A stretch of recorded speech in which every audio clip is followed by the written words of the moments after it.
touch very quickly on our background. It was born out of really Stephen and I meeting in New York a couple of years ago. Cornwall Stoddart looking to do something different, venture into some consulting work, using our strong client base to be able to actually help them access markets and capital.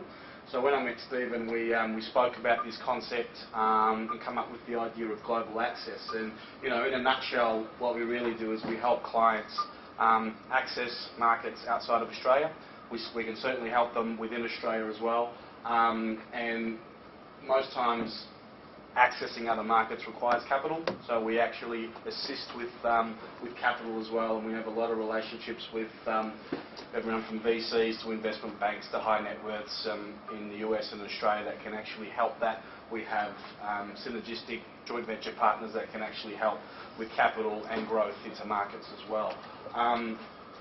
Stephen, I'm a lawyer, so I'm a partner here at Cornwall Stoddart. Stephen's background is in consulting. He's an entrepreneur that's owned businesses in the technology space and the hospitality space. He's a known speaker on sustainability across the US. He's the vice chairman of Grow NYC and a number of some prestigious boards in the US. And he's been very successful at growing businesses and selling them off in a number of different fields. So he's going to give you a presentation today that really talks about the US, focuses on the US market and Canada, and how we can actually assist companies looking to penetrate those markets. So Stephen, over to you.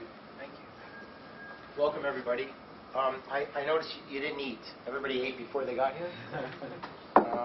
So it's good to have you all. I'm gonna go over a little bit about global access and really about our filter. So the first three words you see there are attainable, measurable, and sustainable. And that is the filter through which we decide if we can help you, how we can help you, and whether we want to help you. So attainable, if we can't identify attainable things that you can do, we fail the test. And what does that mean? Oftentimes consulting is a competitive landscape, which means you pay 3 extra zeros for 2 21-year-old kids to write a really cool report about who your competitors might be and how much money you might make or break. And you get this lovely report and you say to yourself, gee, I knew all of that. Attainable is, what can we really do? What is a vertical that makes sense? And sure, we do a competitive landscape. But a competitive landscape, telling Anthony how much the blinds cost on 86th Street and Lexington Avenue in New York City versus in some place in Chicago on Baker Street, that's not going to just give you the whole answer, because you got to decide, are you putting a Sprint truck in New York like you do in Melbourne, and who's going to make that cool jingle for you that everybody in Australia knows to sell you blinds? So telling you something, we have to go beyond that. And what we mean by attainable is, here's a sector, here's a supplier, here's a distributor, here's a vertical where your blinds make sense and where people will buy. Measurable. We want to measure the outcomes of what we say. So measuring the outcomes might be, we have an opportunity for Bounce Consulting to meet, I'm picking on folks in the audience, I hope you don't mind, to meet some companies that may want your specific value proposition.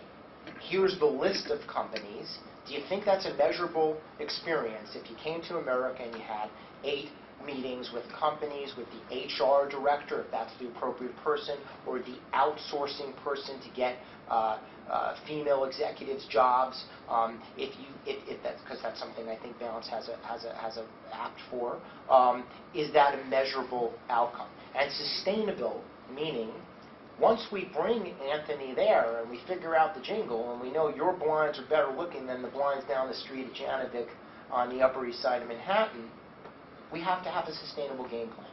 Who's going to sell it? Are you now going to buy trucks, planes, trains, automobiles, warehouses, and then get into a bigger play? Or what's the game plan? Or you have an internet digital presence? So we, as Lev said, we're going to deal with market penetration, product representation, access to capital if that's necessary. We can talk about that today. But I want to spend a few moments on the demographic landscape and values as part of your product offering.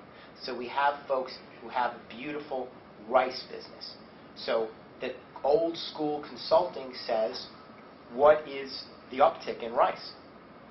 The fact is that gluten-free products are on a tremendous uptick in both Canada and in the U.S. Gary, one of our partners who's in the audience, met some of you today, has tremendous contact capital in Canada with some of the gluten-free sales. So that's one-stop shopping. You've got your distribution, your sales infrastructure in place, and they know what supermarkets are looking for. Rice is gluten-free, as you correctly know, and so that might be an opportunity. But why? And so we talk about a little bit of the values and how they affect buying. And so corporate social responsibility is a big part, I would argue, in every one of your products, from the consulting to the panels, to Tony's panels, because you have a sustainability argument, which we talked about, and you want to make that connection. Now, why is corporate social responsibility good? Why is people and planet as important as profit? Well, A, because it just is, right? Whether you're religious or not, people and planet is as important, I would think, as profit, possibly even more. But in America, there's a demographic reason that values take such an important role in product branding. And that is the following numbers. I'll just go through them a little bit for you. You've all heard about the famous American baby boomer, right? The baby boomers. And who were these people? These were people born in the United States of America between 1944 and 1964. How many of them were there? Well, there were 78.3 million Americans born 1944 to 1964. And they decided if you would be successful, whether you were Bill Clinton or the Beatles, whether you were Starbucks or Harley-Davidson motorcycles, believe it or not, because when they got old and fat and they wanted to go to Florida on the highway, turns out they wanted to learn how to go on a motorcycle. So Harley-Davidson, which was going down, went up because the baby boomers decided to get on cross-country bikes. And the reason these consumers, the baby boomers, were so powerful was their size. 78 million out of 300 million, that's a pretty big number, right? And so whether you were fast-talking Bill Clinton or the Beatles or Starbucks, you had to tune your message to what they like. This enormous buyer called the American baby boomer, we better tell them a story that they like. We better talk to what they want, speak to what they want, and we need to communicate the way they communicate. Well, they were followed by Generation X, persons born 65 to 85. Anybody know how many of them? Persons born in the U.S., 65 to 85 out of 300 million Americans. About 52 to 53 million, 52.5 million people. So much less big.